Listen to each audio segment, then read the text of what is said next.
Okay, so now let's look at one of the practice problems we have for a series circuit. All right, we have a 9-volt power supply, and I'm asking you to find what is the total current in this system or this circuit, and then what is the voltage drop across each resistor.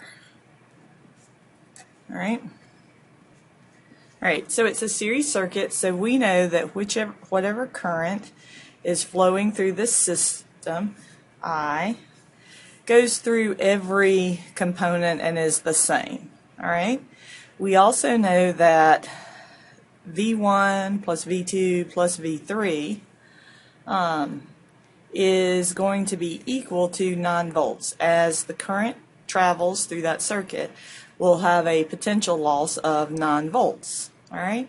So to find the current, we need to start with Ohm's law. All right. So to do Ohm's law, we need to know the equivalent resistance of all of those resistors. It's a series, so we're going to call this one R1, R2, and R3. Now, when we're doing equivalent resistance, we need to be dealing with the base units, ohms, volts, and amps. So I need to change for resistor 2 that kiloohms to ohms. So 1.2 kiloohms. Kilo is the metric prefix for times 10 to the third. All right, so 1.2 kiloohms is equal to 1.2 times 10 to the third ohms. All right, 10 to the third. 10 squared is 100, 10 cubed is 1,000, 1.2 times 1,000 ohms. So it's 1,200 ohms. All right, and the equation for total resistance in a series circuit or series combination is that RT is equal to R1 plus R2 plus R3. That's convenient, it's easy. So RT is going to be equal to 470 plus 1,200 plus 270. So RT is equal to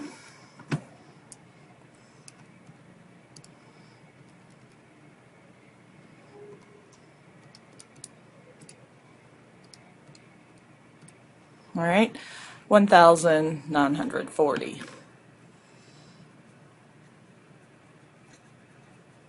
Now we need to use Ohm's law, right? And depending on how you want to do that, you can do V equals IR, and we can rearrange. We want to know I, so we divide both sides by R, right? And we have I equals V divided by R, okay? Or, you might like this cute little,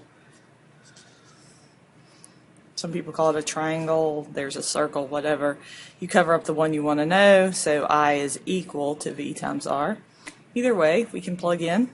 So now we have 9 volts, and we have a resistance of 1,940 ohms.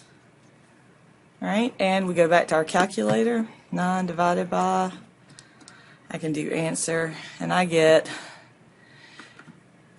0.00464 amps. All right, so let's think about what that is. 0.0464 amps.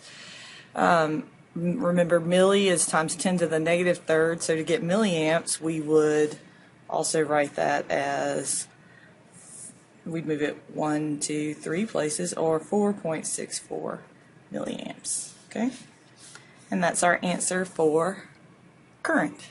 Now let's think about voltage loss across each one. So if I want to know the voltage, Ohm's law, V equals IR. All right.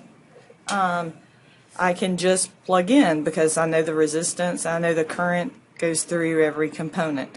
So slide up a little bit there so you can see, I hope. Yep.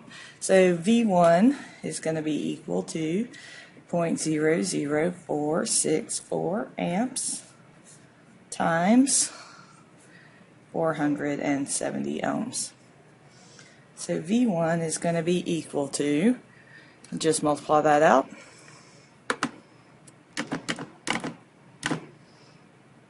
2.18 volts. Right?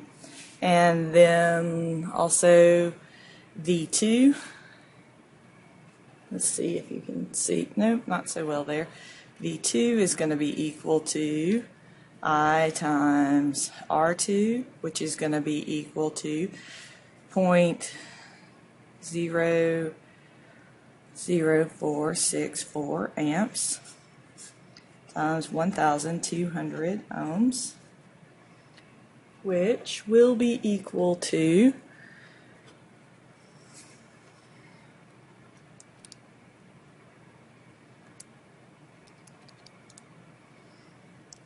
5.57 volts.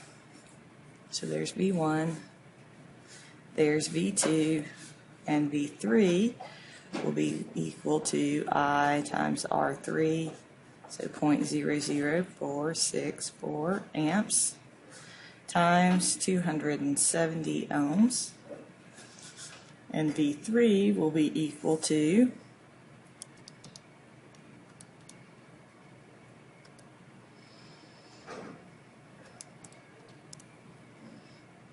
1.25 volts.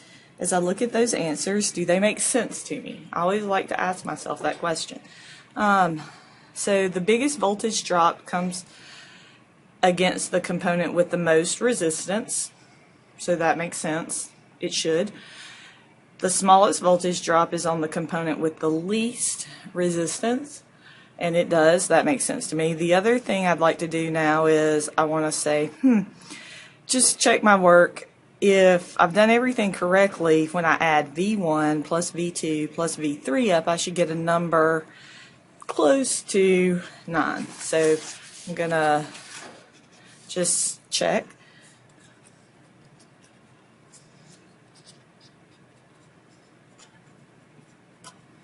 And it's approximately, okay, there might be a little rounding error. And so I'm going to add those numbers up.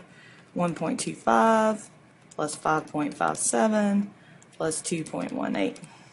Well, I got 9 on the money, so I got 9 volts. That was my source voltage originally. And I got 9 volts. So chances are I got everything right on this problem.